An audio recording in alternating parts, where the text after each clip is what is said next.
교문리교회 성도 여러분 반갑습니다. 5월 25일 목요일 새벽 기도에 오신 것을 환영합니다. 오늘도 성령께서 우리 마음을 감동케 하여 주셔서 하늘의 평안과 하늘의 기쁨과 하늘의 승리를 주님 안에 누리며 사는 귀한 하루 되기를 간절히 바랍니다. 이제 기도하겠습니다. 하늘에 계신 하나님 아버지, 이 시간 주님의 사랑을 우리에게 계시하여 주시사 그리스도의 십자가의 가치를 깨달아 알게 하여 주셔서 주님의 선하심과 사랑에 이끌림 바 되게 하여 주시옵소서. 예수 그리스도의 이름으로 간절히 기도합니다. 아멘.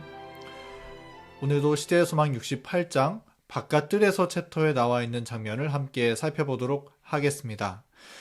여러분은 혹시 이런 질문을 받아보신 적 있으신가요?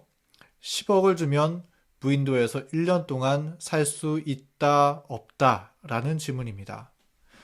그리고 많은 사람들이 저 정도의 보상을 받는다면 그 정도의 어려움이야 기꺼이 참을 수 있다고 답하곤 하죠.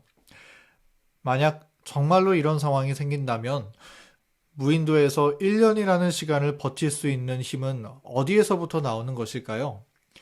10억을 얻게 된다는 기대감, 그 희망이 어려움도 극복해낼 수 있는 힘이 되는 것이죠. 그렇다면 예수님을 한번 떠올려 보겠습니다. 예수님께서 십자가의 고난을 참으실 수 있던 힘은 어디에서 나왔을까요? 그것은 바로 우리를 구원하셔서 하늘에 데려가실 수 있게 된다는 기쁨, 그 구원하시는 주님의 사랑이 십자가조차도 참을 수 있게 하는 힘이 되었다는 것입니다.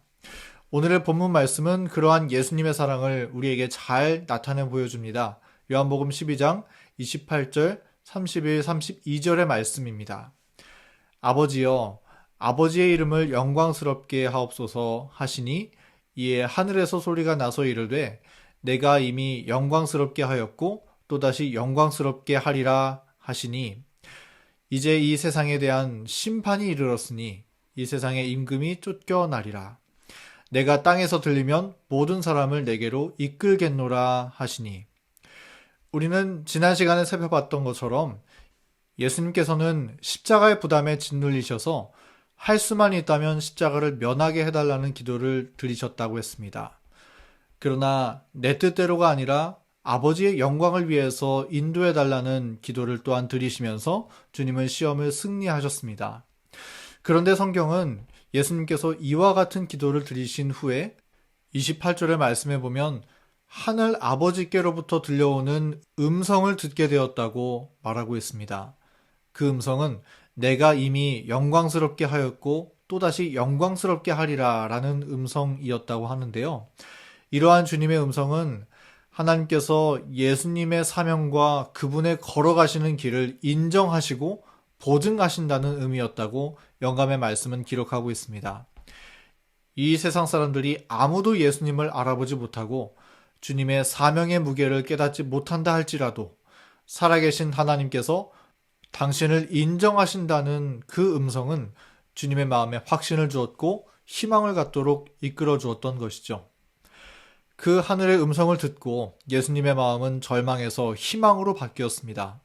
주님은 이제 괴로움과 고뇌가 아니라 희망과 확신에 찬 마음을 가지고 십자가를 내다보셨는데요. 그 말씀이 31절, 32절의 말씀입니다.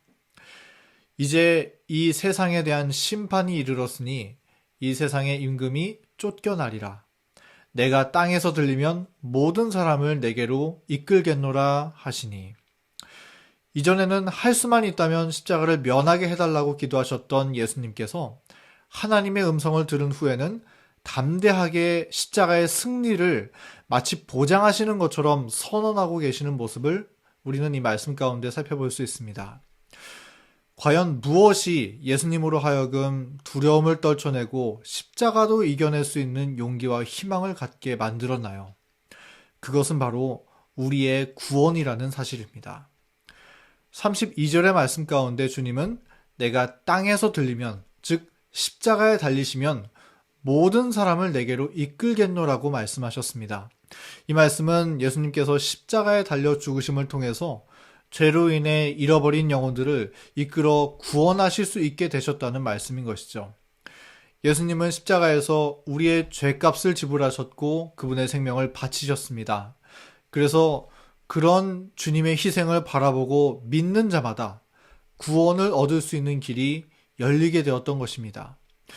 그래서 주님께서 그 이 십자가의 고난을 통과한다면 누구든지 십자가를 바라보고 그 십자가에 묻어난 주님의 사랑에 마음이 끌리는 사람들은 잃어버림을 당하지 않고 주님과 함께 영원히 하늘에 들어가 살게 된다는 것입니다. 바로 우리를 구원하실 수 있다는 희망, 예수님은 이 희망을 간절하게 바라고 기대하시면서 십자가의 고난도 참으실 수 있는 용기와 힘을 얻고 계셨다는 것이죠. 사랑하는 성도 여러분, 오늘 이 아침 예수님의 희망은 우리의 구원이라는 사실을 잊지 않게 되기를 간절히 바랍니다. 예수님은 우리를 구원하셔서 하늘에 데려가실 수 있다는 단 한 가지 희망으로 인해서 십자가 고난마저도 참으셨다고 하는 것입니다. 그래서 히브리서는 우리 주님께서 우리를 구원하시는 그 기쁨을 인하여서 십자가를 참으사 부끄러움 받는 것도 개의치 않으셨다고 기록하고 있는 것이죠. 2000년 전 예수님은 미래에 구원받아서 하늘에 들어가게 될 우리의 모습을 바라보며 십자가의 길을 마다하지 않고 걸어가셨습니다. 그리고 오늘 예수님은 그때와 똑같은 기대하심과 희망을 가지고 우리에게 십자가로 나아오라고 초청하고 계신 것입니다. 주님의 구원의 길로 나아오라고 초청하고 계신 것입니다. 하늘을 바라보며 살라고 초청하고 계신 것입니다. 오늘 하루 그러한 우리 예수님의 부르심에 응답하여서 우리 주님의 은혜와 사랑에 우리의 온 마음을 드리는 우리 모두가 되기를 간절히 바라면서 오늘 말씀을 줄이겠습니다. 이제 기도하겠습니다. 하늘에 계신 하나님 아버지, 우리가 무엇이간데 십자가의 고난마저도 참으실 만큼 은혜를 베풀어 주셨으니 주님의 그 은혜를 우리가 감히 감당할 수 없습니다. 그 주님의 사랑과 은혜를 잊지 말고 가슴에 깊이 새겨서 오늘 하루 하나님께 온 마음과 생애를 바치고 주님의 구원이 우리의 삶 속에 이루어질 수 있도록 인도하여 주시옵소서. 예수님의 이름으로 간절히 기도합니다. 아멘. 오늘의 기도 제목을 말씀드리겠습니다. 첫 번째는 교회의 환우들을 위하여 기도해 주시고요. 두 번째는 오늘도 이어지는 소그룹 전도회를 위하여서 기도해 주시기 바랍니다. 세 번째는 분이엘 청소년교회 전도회가 이번 5월달 중에 이어지고 있는데 이 전도회를 위해서 함께 기도해 주시고요. 또 네 번째는 여러분의 개인의 기도 제목을 두고 이 시간 함께 기도하겠습니다.